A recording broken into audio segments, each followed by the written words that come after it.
Halo rekan-rekan orang tua dan teman-teman K11, semoga semua dalam keadaan sehat. Kali ini saya mau mempresentasikan rencana pembelajaran K11 selama 1 semester di TP17. Nah, jadi secara garis besar, kegiatan utama di K11 semester pertama ini adalah melaksanakan proyek mandiri dan melanjutkan proyek yang pernah K11 lakukan saat mereka masih di K10. Untuk proyek berkebun, K11 akan berkolaborasi dengan K10. Mereka akan menurunkan proyeknya ke K10 dan K11 akan berperan aktif sebagai seorang mentor. Lalu untuk proyek kertas, K11 akan melanjutkan prosesnya untuk bisa diperjualbelikan yang hasilnya akan menjadi modal awal mereka untuk bisa melakukan penjelajahan di K11. K11 juga akan berkolaborasi dengan K12 untuk melanjutkan proyek Nyenek dengan inovasi produk menggunakan bahan produksi dari hasil berkebun mereka selama di K10, yaitu singkong. Nah, secara kegiatan-kegiatan ini jika memungkinkan akan dilakukan secara offline, tapi jika tidak bisa dilakukan secara offline, kita akan tetap merancang bagaimana jalannya kegiatan secara online, seperti itu. Oke, sekarang saya akan melanjutkan menjelaskan tentang proyek mandiri K11. Secara idealnya, proyek mandiri K11 ini adalah dikolaborasikan dengan sebuah komunitas. Jadi, teman-teman di K11 akan membuat ide yang mana ide tersebut bisa dikolaborasikan dengan sebuah komunitas yang mana nantinya ide-ide tersebut bisa diadaptasikan dengan kegiatan-kegiatan yang ada di komunitas tersebut. Itu secara idealnya jika situasi pandemi ini bisa membaik seperti itu. Namun jika tidak bisa membaik dan kita masih harus memastikan kegiatan berjalan secara online, maka proyek mandiri ini akan berjalan sesuai dengan ide mereka masing-masing, seperti itu. Harapannya dengan adanya proyek mandiri ini adalah anak bisa membuat sebuah proyek berdasarkan minat dan bakatnya, sehingga ketika mengerjakannya pun mereka bisa enjoy tanpa ada beban. Lalu, jika bisa berkolaborasi dengan komunitas, harapannya adalah anak-anak bisa mengadaptasi proyek mandiri mereka bersama kegiatan komunitasnya. Yang ketiga itu adalah bersimbiosis mutualisme dengan komunitas. Jadi mereka bisa menjalin kerjasama yang mana dua belah pihak itu mendapat keuntungan dari kerjasama tersebut. Yang keempat itu mereka mandiri dalam belajar dan bersikap. Mandiri dalam belajar ini maksudnya adalah anak-anak bisa melatih dirinya untuk mempersiapkan idenya, untuk melakukan riset, untuk membuat proposal, menentukan jadwal presentasi, lalu membuat laporan. Itu semua yang mereka lakukan di K10 akan mereka lakukan kembali di K11. Namun itu semua mereka lakukan secara mandiri tanpa ada instruksi lagi dari kakak. Jadi kapan mereka mau presentasi, kapan mereka menyelesaikan proyeknya, kapan timelinenya, jadwalnya, itu semua tergantung dari bagaimana teman-teman K11 mempersiapkan proyek mandirinya. Lalu hal itu membuat anak-anak, harapannya adalah anak-anak bisa lebih solutif. Jadi ketika ada permasalahan A, mereka bisa langsung mencari solusinya yang terbaik untuk proyek mereka. Apakah di sini kakak melepas tangan? Tidak, kakak akan tetap mendampingi anak-anak. Jadi ketika berproses, anak-anak akan melaksanakan yang namanya asistensi. Nah, asistensi ini bisa dilakukan dengan kakak ataupun dengan mentor dari proyek mandirinya. Nah, untuk proyek mandiri ini anak diwajibkan untuk mencari mentor yang bisa mengajarkan mereka secara teknik dan secara terstruktur, karena mentor ini diwajibkan adalah orang-orang yang menguasai proyek mereka gitu. Jadi kalau misalnya kakak kan mungkin hanya tahu garis besarnya aja, secara umumnya seperti apa. Nah, mereka harus mencari mentor yang benar-benar menguasai materi dari proyek mandiri anak-anak ini gitu. Jadi istilahnya adalah anak mulai diajak untuk keluar dari zona nyamannya.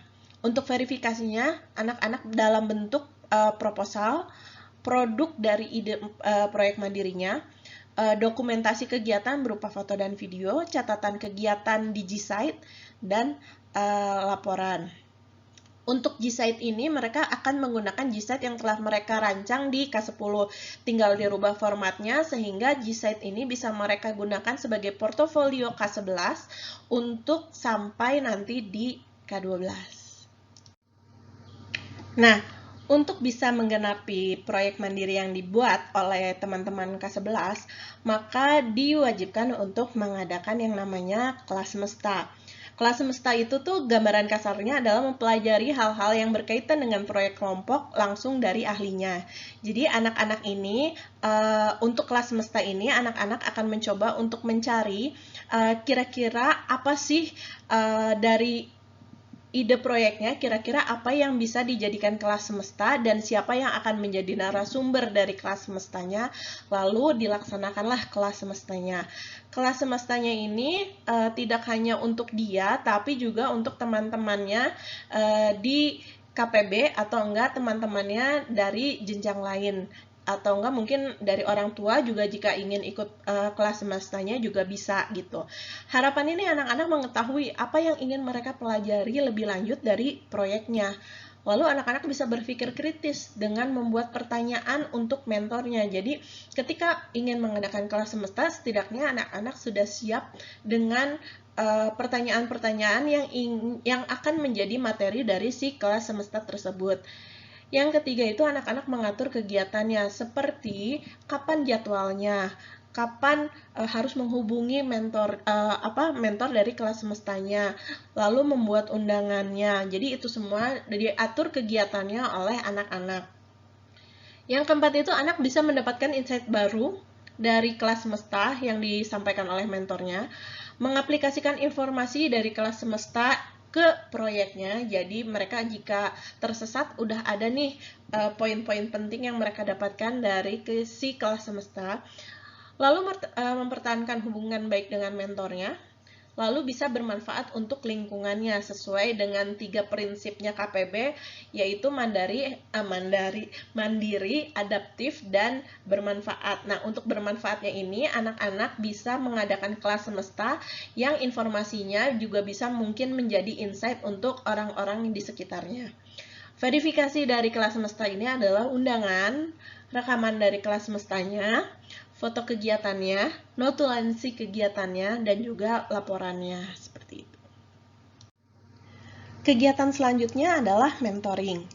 Seperti yang sudah saya jelaskan sebelumnya, mentoring itu secara gambaran kasarnya adalah konsisten melakukan asistensi dengan kakak atau mentor demi menuntaskan proses berkaryanya dari perencanaan, pelaksanaan, dan penilaian.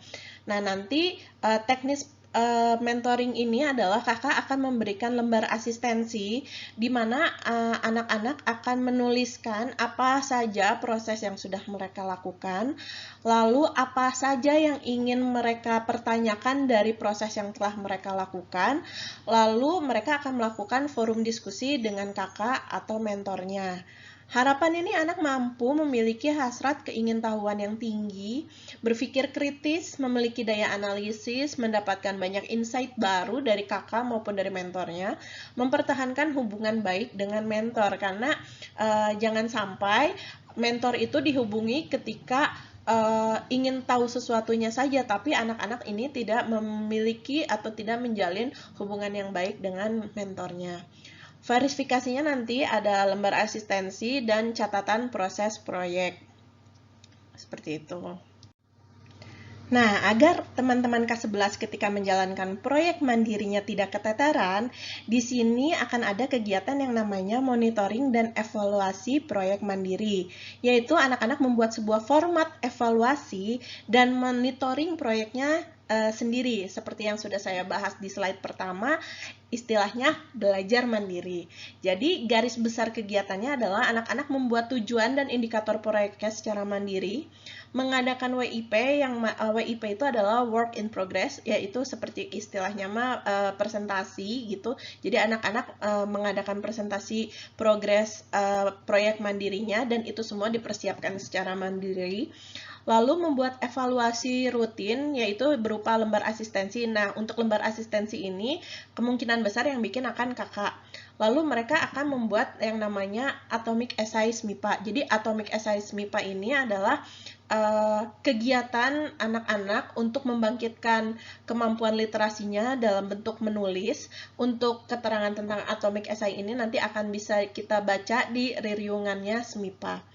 Tujuannya apa sih untuk monitoring dan evaluasi proyek mandiri ini? Yaitu membangun rutinitas melalui evaluasi berkala, mengaitkan secara holistik antar info, antar fakta, antar pengetahuan yang mereka dapatkan ketika sedang mengerjakan proyek mandirinya, membangun pemahaman berproyek yang utuh dan menerapkan olahan evaluasi menjadi sebuah tindakan yang nyata. Untuk verifikatornya, format monitoring evaluasi sendiri, isian rutin monitoring evaluasi, lalu dokumen pelaksanaannya seperti apa. Kegiatan-kegiatan yang sudah saya jelaskan dari 4 slide sebelum ini akan menjadi kegiatan utama dari K11. Untuk selanjutnya saya akan menjelaskan kegiatan-kegiatan pendukung dari kegiatan utamanya K11. Nah, kegiatan ini juga bisa diikuti oleh teman-temannya K11 dari K10 dan K12. Jadi istilahnya kegiatan yang akan saya jelaskan saat ini hingga 4 slide setelahnya itu bisa diikuti oleh kelas-kelas lainnya. Yang pertama itu adalah pengelolaan diri. Gambaran kasarnya, refleksi diri mereka setelah melaksanakan proyek mandiri. Jadi ketika mengerjakan proyek mandiri, mungkin anak-anak akan mendapatkan insight baru tentang minatnya, tentang bakatnya, atau tentang harapan mereka ke depannya seperti apa. Untuk memantapkan hal tersebut, maka kita akan mengadakan kelas refleksi ini dengan membuat ikigai. Jadi mereka itu telah pernah membuat ikigai di K10 dan kita coba lagi untuk membuat ikigai untuk mengetahui apakah mereka tetap pada tracknya atau ternyata minat bakatnya berubah setelah mengadakan proyek mandiri. Setelah itu mereka akan diminta untuk membuat rencana magang. Walaupun magang dilakukan di K12, tapi setidaknya K11 diminta untuk mempersiapkan dirinya untuk mengetahui rencana magangnya ini mau kemana, supaya mereka bisa lebih terarah melaksanakan kegiatan-kegiatannya. Lalu yang terakhir adalah membuat CV. Nah, nanti untuk membuat CV ini kita akan mendatangkan satu mentor yang bisa istilahnya mengajarkan mereka bagaimana membuat CV yang baik dan benar. Harapannya anak mampu mengenal diri sendiri, memetakan diri sendiri, lalu memiliki rencana, serta mengembangkan potensi dan kualitas diri mereka. Verifikasinya nanti seperti yang sudah terlihat di gambaran kasar, bisa berupa ikigai, karya tulis, rencana magangnya seperti apa, lalu CV. Salah satu catatan penting untuk K11 adalah di public speaking. Jadi catatan ini sebenarnya sudah ada ketika mereka berada di K10. Jadi di awal K10 teman-teman ini tuh cukup tidak terlalu percaya diri ketika sedang public speaking, seperti saat presentasi, diskusi, tanya jawab. Jadi mereka selalu merasa gugup. Sebagai intervensi dari permasalahan mereka, maka waktu itu dibuatlah kelas-kelas kecil public speaking. Bagaimana mereka bisa berbicara di depan orang banyak, bagaimana cara bicaranya, lalu bagaimana juga cara menjawab pertanyaan. Untuk membuktikan apakah skill mereka meningkat atau tidak, itu ketika di akhir TP16 mereka mengadakan presentasi final secara offline. Nah, di situ bisa dikatakan anak-anak ini sudah cukup lebih percaya diri untuk melaksanakan presentasi. Nah, sebelum itu juga mereka ketika ada yang bertanya tentang proyeknya, entah kakak atau tamu dari luar tentang proyek kertasnya, di situ juga kakak mengamati anak-anak sudah mulai bisa tuh memaparkan, mendeskripsikan proyeknya seperti apa. Dan ini perkembangan yang cukup signifikan untuk mereka gitu. Nah, untuk meningkatkan lagi skillnya di K11 ini mereka akan diberikan kelas FGD atau etika berbicara. Mereka tuh akan diminta untuk belajar gestur, intonasi, mimik muka, untuk bisa berbicara dalam konteks diskusi dan presentasi. Garis besar kegiatannya nih, mereka akan belajar etika berbicara, lalu mengadakan forum-forum diskusi KPB untuk membahas suatu topik. Ini bisa dilaksanakan dengan K10 dan K12. Lalu mereka bisa mentoring. Harapannya adanya mentor kelas bahasa, dialektika, dan orasi, lalu meningkatkan kemampuan berbicara untuk menyampaikan gagasan lisan secara sistematis, berbahasa untuk kebutuhan interaksi sosial di masyarakat, karena besar kemungkinan K11 ini mulai turun ke lapangan jika situasi pandemi ini mulai membaik. Verifikatornya adalah tulisan dan infografis yang bercerita tentang kegiatan mereka, dokumentasi pelaksanaannya, baik foto maupun video, lalu testimoni hadirin presentasi. Jadi ketika mereka melakukan diskusi atau presentasi, kita akan meminta testimoni daripada hadirin, apakah mereka sudah cukup baik atau harus dikembangkan menjadi lebih baik lagi. Oke, saya akan lanjut menjelaskan kegiatan-kegiatannya, yaitu berkegiatan bersama komunitas.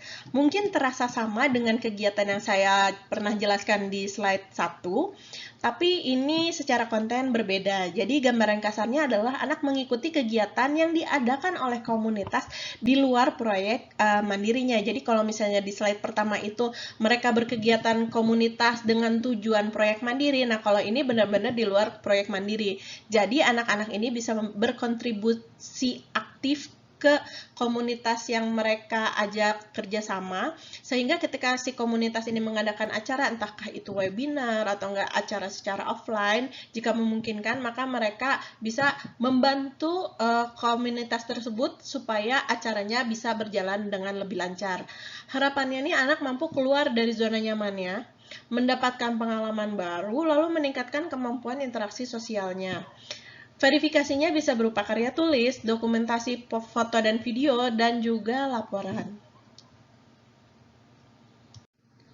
Oke, sampailah kita di kegiatan utama, presentasi. Jadi, presentasi K11 ini bisa berupa WIP, Work in Progress, dan presentasi final. Gambaran kasarnya adalah anak mempresentasikan hasil proyek mandirinya dan proyek kelompoknya itu ke forum secara umum. Jadi kalau misalnya WIP mungkin bisa dilaksanakan dengan kakak atau enggak dengan mentor atau enggak dengan teman-teman KPP saja, tapi untuk presentasi final itu kita akan mencoba untuk mengundang banyak orang untuk bisa menyaksikan presentasinya. Harapannya itu anak mampu membuat laporan yang ideal, percaya diri, menuntaskan proyek dengan memenuhi indikator keberhasilan yang telah dirancang di proposal. Anak bisa kreatif, jadi bisa tuh anak merancang presentasi finalnya sesuai dengan kekreatifannya mereka, lalu memiliki kemampuan publikasi yang baik. Publikasi ini seperti kayak mereka bikin undangan, supaya nanti ketika lagi presentasi final itu banyak yang datang atau enggak banyak yang melihat presentasi finalnya.